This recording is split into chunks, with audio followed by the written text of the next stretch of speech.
Recently, government has been introducing legislation in national efforts to fix local government. But last week, in a written response, the Minister of Cooperative Governance and Traditional Affairs told Parliament that the number of municipalities that are classified as dysfunctional had increased to 66.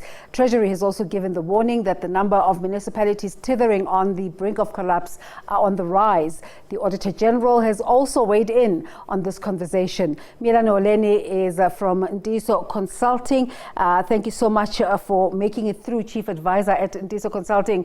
We usually talk to you online. For once, you're in studio. Thanks for coming through. Yes, good morning. Good morning. Good morning to the listeners as well. Yeah, it might be 2 municipalities up, but obviously the arrow is going in the wrong direction. What are dysfunctional municipalities, and what's the broader conversation here?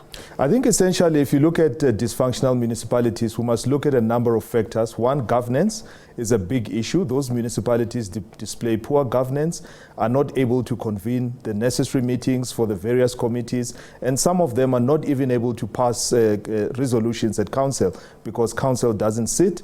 We also look at the financial side of the municipality. It means that the budget is unfunded and the spending is not following the patterns that it should be following.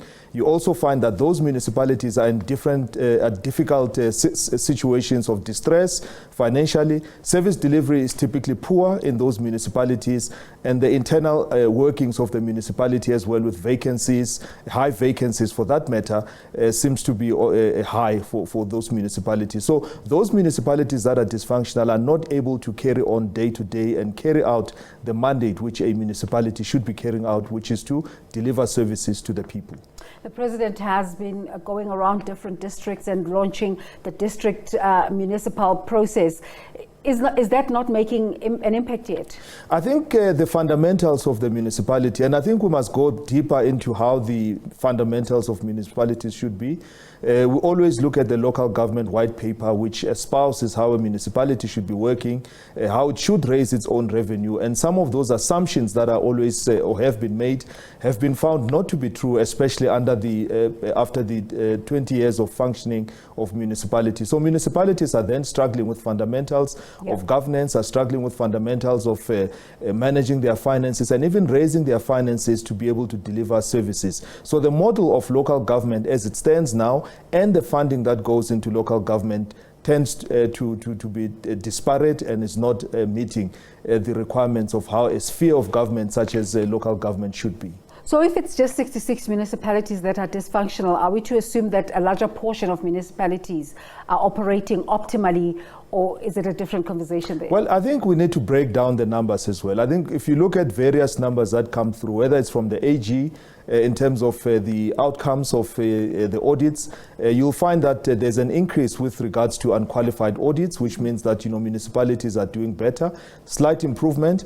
But if you then look at the numbers with regards to the Section 71 reports and you analyze municipalities in that way, you'll find that there's a lot more municipalities that are on the brink of being insolvent or being financially distressed, and almost 198 municipalities would fall in that sort of category. We also see that there may be 30 municipalities that are counted as being stable, but the depth of it is that the bulk of the municipalities, even the larger ones, tend to be in distress. And we look at the metros as well. Some of the metros also find experiencing difficulties with carrying out their mandates, especially with on the revenue side as well. Absolutely. We talk about the metros regularly here, but you've mentioned a lot in your responses the differences in the different municipalities, different budget, different operating models.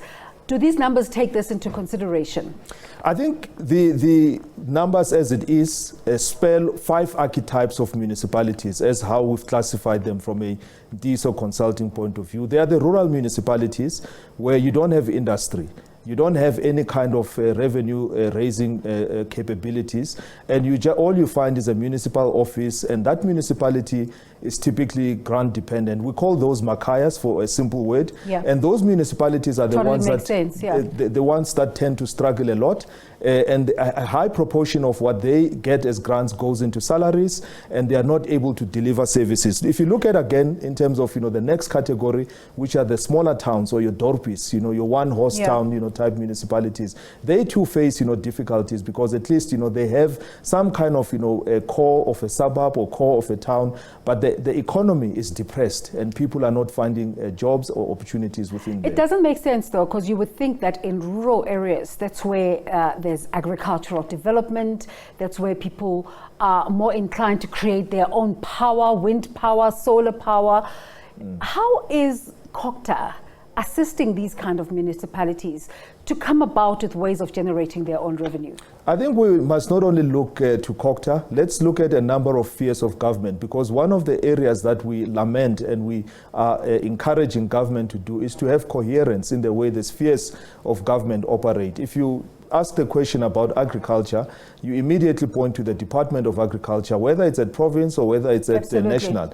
You also look at, the other departments, of water affairs that must make water rights available. So there are a number of stakeholders who must play a role with regards to working together with municipalities. And we're finding that instead of the coherence, there's incoherence and misalignment. We have time constraints. I just want to ask you, what are we doing in the way of solutions?